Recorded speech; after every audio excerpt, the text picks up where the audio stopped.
আসসালামু আলাইকুম বন্ধুরা, আজকে আমি আপনাদের দেখাবো কিভাবে আমার পেজে যে কন্টেন্ট মনিটাইজেশন পলিসিটা আছে সে পলিসিটা আমি কিভাবে রিমুভ করেছিলাম এবং আপনারা আপনাদের যে পেজে কন্টেন্ট মনিটাইজেশন পলিসি ইস্যুটা আছে সেটা কিভাবে আপনারা রিমুভ করতে পারেন।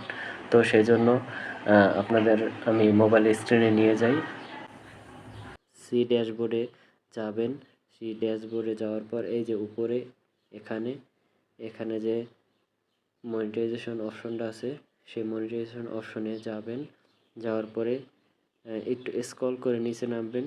তারপর এই যে ইনস্ট্রিম অ্যাড আছে, এটা দিয়ে আপনারা দেখবেন, চেক করবেন। এখানে যাওয়ার পরে এই যে দেখেন এই কন্টেন্ট মনিটাইজেশন যে ইস্যুটা আছে সেই ইস্যুটা আমার কিন্তু এখানে কন্টেন্ট মনিটাইজেশন ইস্যুটা নেই, এটা কিন্তু নেই। এই দেখেন এটা কন্টেন্ট মনিটাইজেশন ইস্যু নেই, আমার পেজে নেই। তো আপনাদের অনেকের পেজে এই কন্টেন্ট মনিটাইজেশন ইস্যুটা আছে। তো আপনাদের আজকে আমরা এটাই দেখাবো কিভাবে এই কন্টেন্ট মনিটাইজেশন পলিসি যে আমার যে পেজ আছে এই পেজে এই টিক মার্ক এসেছে সেটা আপনাদেরকে আজকে আমি দেখাবো। তো তার আগে দেখানোর আগে আপনাদেরকে বলি এই কন্টেন্ট মনিটাইজেশন পলিসি এটা কি অসুবিধা যদি এটা টিক মার্ক না আসে। তো অনেক সময় হয় কি, এই যে দেখেন আপনাদের এই যে নিচে একটু স্ক্রল করে আসে, এখানে যে আপনাদের আর্নিংয়ের যে ক্রাইটেরিয়াটা আছে এই আর্নিংয়ের ক্রাইটেরিয়া এখানে হয় কি, এখানে আপনাদের 5,000 ফলোয়ার হতে হবে, এই যে 5,000 ফলোয়ার হতে হবে এবং 60,000 মিনিট ওয়াচ টাইম হতে হবে। অনেকের হয় কি এই ক্রাইটেরিয়া পূরণ হয়ে যায় সব কয়টাই, শুধু এই যে দেখেন এই মনিটাইজেশন যে কন্টেন্ট মনিটাইজেশন যে পলিসিসটা আছে এই পলিসিসটার কারণে তার আর্নিংয়ের যে সেট আপটা পায় না।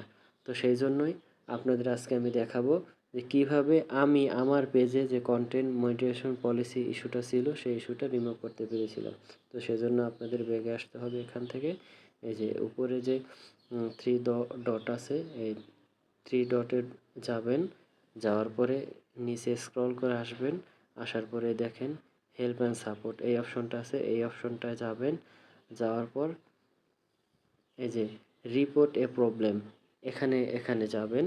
এখানে যাওয়ার পর স্ক্রল করে একটু নিচে আসবেন। তারপর আসার পর যে continue to report A problem এই অপশনটায় যাবেন। এই অপশনটায় যাওয়ার পর একটু সময় নেবে, প্রসেসিং হতে তো সময় লাগবে। এই দেখেন এখানে এসে পড়েছে। এখানে আসার পর ইনক্লুড এই যে ইনক্লুড নামে যে অপশনটা আছে সেই অপশনটায় যাবেন। যাওয়ার পর একটু স্ক্রল করে নিচে নামবেন। স্ক্রল করে নিচে নামার পর এই যে পেজেস নামে যে অপশনটা আছে এই পেজেসে অপশনটায় আপনারা যাবেন। যাওয়ার পর এই যে এখানে আপনাদের একটা নোট লিখতে হবে, ডিসক্রাইব দ্য ইস্যু। তো এখানে আমি আপনাদের দেখাবো আমি কিভাবে আমি নোটটা লিখেছিলাম। খুবই সিম্পলভাবে, আমি অত ডিটেলস লিখি নাই, কিন্তু সিম্পলভাবে লিখেছিলাম, তাতেই আমার কাজ হয়ে গেছে। কন্টেন্ট মনিটাইজেশন পলিসি যে ইস্যুটা আছে সেই ইস্যুটা চলে গেছে।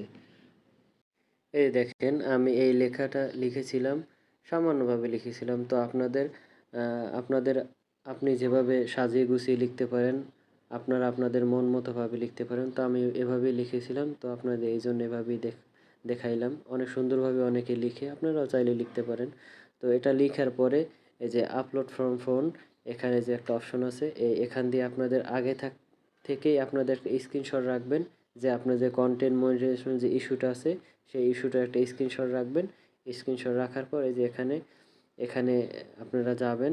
এখানে যাওয়ার পর এই যে দেখেন আমার এই যে এখানে আমি যে স্ক্রিনশটটা রেখেছিলাম এই স্ক্রিনশটটা এখানে সিলেক্ট করব।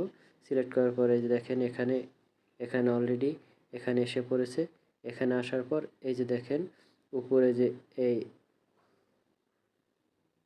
উপরে যে সেন্ড অপশনটা আছে এই সেন্ড অপশনে আপনারা সেন্ড করলেই আপনার যে রিপোর্টটা আছে যে কন্টেন্ট মনিটাইজেশন রিপোর্ট এই রিপোর্টটা আপনার সেন্ড হয়ে যাবে।